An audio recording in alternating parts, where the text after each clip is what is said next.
Hello दोस्तों, स्वागत है आपका हमारे YouTube चैनल में। तो देखिए, चर्चा चल रही थी भक्ति आंदोलन की। और भक्ति का अर्थ होता है कि अपने ईश्वर के प्रति पूर्ण समर्पण भाव से अपने को समर्पित कर देना, ठीक है। और भक्ति के लिए जो है, भक्ति के साधन है मोक्ष। और मोक्ष के साधन क्या बताया गया? ज्ञान, भक्ति और कर्म। किस पे बल दिया गया? भक्ति पर।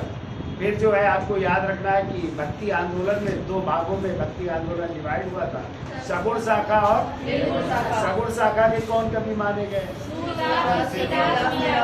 सूरदास, तुलसीदास और निर्गुण शाखा के कबीरदास, रैदास और दादू दयाल को माना गया, ठीक है। अब देखो, इस भक्ति आंदोलन को कहते हैं कि उत्तर भारत से या दक्षिण भारत से जो है ये शुरू हुआ, और इसको लाने का श्रेय दिया जाता है अलवार संतों को, ठीक है। कौन? अलवार और नयनार संत। अलवार संत कौन थे? जो वैष्णव धर्म को मानते थे। और नयनार संत कौन थे? जो शैव धर्म को मानते थे, ठीक है। और फिर जो है, किसके द्वारा जो है लाया गया ये? तो इसको जो है शंकराचार्य जो है इनके द्वारा लाया गया। और जो है, पहले भक्ति आंदोलन के जो है प्रणेता किसे माना जाता है? शंकराचार्य। तो देखिए, शंकराचार्य का टाइम है 788 से 820 ईस्वी। और इनका जन्म हुआ था 788 में। कहाँ पे हुआ था? केरल के कलादी गांव या कलादी नामक स्थान पर। इनके पिता का नाम क्या था? शिव गुरु। माँ का नाम था आरंभा देवी या विशिष्टा देवी। इनकी उपाधियां कौन सी है? शैन्य बौद्ध या कपड़ बौद्ध के नाम से जाना जाता है। दूसरी इनकी उपाधि परम, और ये उपाधि जो है इनके गुरु द्वारा दी गई। तो इनके गुरु थे गोविंद योगी द्वारा, ठीक है। इनकी मृत्यु यदि आए कहाँ पे हुई थी? 820 ईस्वी में केदारनाथ, उत्तराखंड। अब देखिए, इन्होंने 3 वर्ष की उम्र में जो है मातृभाषा क्या थी? मलयालम का ज्ञान हो गया। 5 वर्ष की उम्र में इनका उपनयन संस्कार यानी जनेऊ संस्कार या प्रवज्जा संस्कार बौद्ध धर्म में कहते हैं। 8 वर्ष की उम्र में माँ से आज्ञा लेकर के संन्यास ग्रहण किया। प्रथम गुरु कौन थे? गोविंद योगी। और प्रथम शास्त्रार्थ गीता और नर्मदा नदी के तट पर किस स्थान पर? किससे? मंडन मिश्र और उनकी पत्नी। फिर इसके बाद इनका शास्त्रार्थ हुआ प्रयाग में, किससे? कुमारी भट्ट से। और ये बौद्ध धर्म की जो महायान शाखा थी, और महायान शाखा के 2 भाग थे, शून्यवाद और विज्ञानवाद। तो किससे प्रभावित थे? शून्यवाद। और शून्यवाद के आ जाए, जनक किसे माना जाता है? तो नागार्जुन को। किसे माना जाता है? और नागार्जुन को ही भारत का आइंस्टीन है। और जबकि विज्ञानवाद के जनक माने जाते हैं मैत्रेय, फिर उसको आगे बढ़ाने का कार्य किया था अशंग और वसुदेव। अब देखिए, इसके अलावा जो है शंकराचार्य ने जो है उपनिषद कामा भगवद गीता, कामा ब्रह्म सूत्र पर टीकाएं की। और इन्हीं तीनों को सम्मिलित रूप से ध्यान रखिएगा, प्रस्थान त्रयी के नाम से जाना जाता है। किस त्रयी के नाम से? प्रस्थान त्रयी के नाम से। कई बार आया है, और अभी आपका ये पीटी में आया था, पेट में आया था, ठीक है। क्वेश्चन की प्रस्थान त्रयी के अंतर्गत क्या क्या आता है? क्या क्या आते हैं? उपनिषद, भगवद गीता और ब्रह्म सूत्र। किसके अंतर्गत? प्रस्थान त्रयी के अंतर्गत, ठीक है। और जबकि वेद त्रयी में क्या आता है? 3 वेद आते हैं। कौन कौन से? ऋग्वेद, यजुर्वेद और सामवेद। अथर्ववेद नहीं आता है। और प्रस्थान त्रयी में आ जाए तो उपनिषद, भगवद गीता और ब्रह्म सूत्र जो है किसके अंतर्गत आते हैं? प्रस्थान त्रयी के अंतर्गत। इतना आ गया समझ में? इसके 60 लोग जाने के चलते इसको लोग लिख लो। तो देखो, शंकराचार्य द्वारा इस पर क्या लिखी गई? भाष्य या टीका लिखी गई, जिन्हें क्या कहते हैं? प्रस्थान त्रयी। अब देखिए, अगला लिखिए, शंकराचार्य द्वारा रचित पुस्तक। इन्होंने एक पुस्तक लिखी थी, और उस पुस्तक का नाम है सौंदर्य लहरी, ठीक है। कौन सी किताब लिखी? सौंदर्य। ये सही है कि नहीं? सौंदर्य लहरी है। कौन सी किताब? सौंदर्य लहरी, ठीक है। इन्होंने जो है ब्रह्म को सत्य क्या, इन्होंने अगला पॉइंट, इन्होंने ब्रह्म को क्या माना, सत्य माना, ठीक है, सत्य कहा। और जगत को जो है इन्होंने मिथ्या कहा, जगत को मिथ्या कहा। साथ ब्रह्म ही सब कुछ है और ये जगत जो है, ये संसार जो है, ये क्या है, सब मिथ्या है, ठीक है। और इन्होंने जो है जीव एवं ब्रह्मा को एक बताया, जीव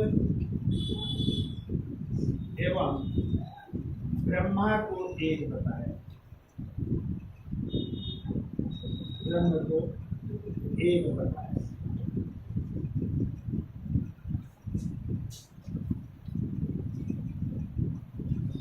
अब देखिए इनका संप्रदाय कौन सा था, बहुत पूछा जाता है, इन्होंने कौन से संप्रदाय को स्थापित किया था। तो इनका संप्रदाय था स्मृति संप्रदाय, पीछे हमने पढ़ाया भी स्टैटिक जीके में, संप्रदाय कहलाता है स्मृति संप्रदाय, ठीक है।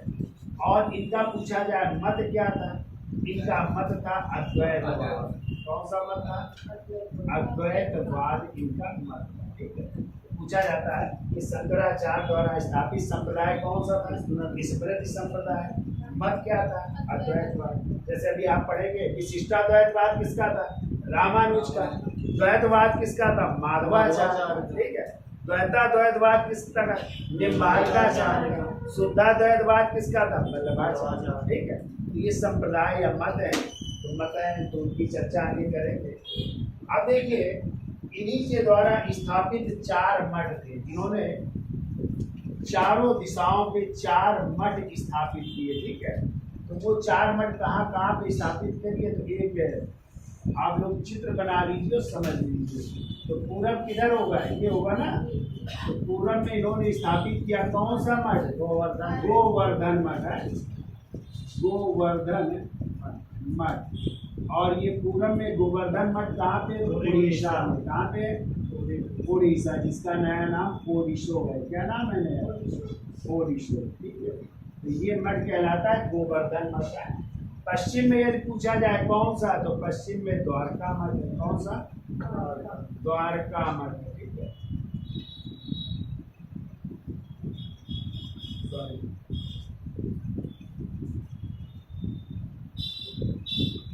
शारदा मठ है। और ये जो है कहाँ पे पड़ेगा, गुजरात में। कहाँ पे, द्वारका गुजरात में पड़ेगा, स्थान है द्वारका, तो द्वारका गुजरात में पड़ेगा। तो ये पश्चिम में पूछा जाए तो द्वारका गुजरात। तीसरा उत्तर में इन्होंने कहाँ पे स्थापित किया, तो उसका नाम है ज्योतिष, ज्योतिष पीठ या ज्योतिष मठ भी कह सकते हैं। और ये कहाँ पे है, ये है बद्रीनाथ। और बद्रीनाथ कहाँ पे है, उत्तराखंड में। और यदि आ जाए दक्षिण में कहाँ पे स्थापित किया, तो दक्षिण में इनका कहलाता है श्रृंगेरी मठ है, श्रृंगेरी मठ, श्रृंगेरी पीठ भी कहते हैं, श्रृंगेरी मठ। और ये कहाँ पे है, ये है कांची, और कांची मैसूर कर्नाटक, मैसूर कर्नाटक। तो चारों दिशाओं में इनके द्वारा स्थापित 4 मठ है। जरूर आता है, याद कर लीजिएगा। तो पूरब ये है ना, जब भारत का नक्शा देखें तो पूरब पड़ेगा ना, उड़ीसा देखिएगा, पड़ेगा ना पूरब। तो यहाँ पे क्या है, गोवर्धन मठ उड़ीसा में। पश्चिम में कौन सा, शारदा मठ, जो कहाँ पे है, द्वारका गुजरात। उत्तर में ज्योतिष मठ, जो कहाँ पे, बद्रीनाथ उत्तराखंड। दक्षिण में क्या है, श्रृंगेरी मठ, जो है काशी मैसूर कर्नाटक, ठीक है। याद हो जाएंगे चारों, ठीक। और अब इनकी मृत्यु हमने बताई 820 ईस्वी में इनकी मृत्यु हो रही है। कहाँ पे हो रही है मृत्यु, तो इनकी मृत्यु हो रही है केदारनाथ में, ठीक है। केदारनाथ का है उत्तराखंड में इनकी मृत्यु हो रहा है, ठीक है। इतनी चीजें आपको याद रखना है किसके बारे में, शंकराचार्य, ठीक है। चलो इसका स्क्रीनशॉट ले लो। देखिए अगले जो है संत है जिनका नाम है रामानुजाचार्य और इनका टाइम है 1017 से 1137। ठीक है, बहुत समय तक जिंदा रही। इनका देख लीजिए, इनका जन्म हुआ, ये इनका जन्म हो रहा है पेरम्बदूर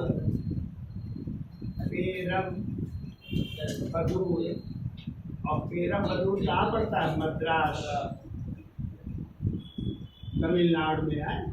यहाँ पे जन्म हुआ था। इनका प्रारंभिक नाम था लक्ष्मण। प्रारंभिक नाम जो है इनका था लक्ष्मण, नाम था इनका। इनके पिता का नाम था केशव, पिता का नाम था केशव। माँ का नाम था इनकी कांति मती, नाम था कांति मती, नाम था इनकी माँ का। ठीक है, ये जो है वैष्णव धर्म के आचार्य थे। लिख लो, वैष्णव धर्म के आचार्य, वैष्णव धर्म के महान आचार्य। इनके गुरु का नाम था, तो गुरु लिखिए। इनके पहले जो गुरु थे उनका नाम था यादव प्रकाश। प्रथम गुरु लिखो यादव प्रकाश, जो कहाँ के थे? कांचीपुरम के थे, कांचीपुरम के रहने वाले थे। फिर इनसे थोड़ी अनबन हो गई तो फिर ये चले गए और इनके दूसरे गुरु बनते हैं यमुनाचार्य जी। ठीक है, यमुनाचार्य जी बनते और ये श्रीरंगम के थे। श्रीरंगम तमिलनाडु में ही पड़ता है, वहाँ के थे। इनसे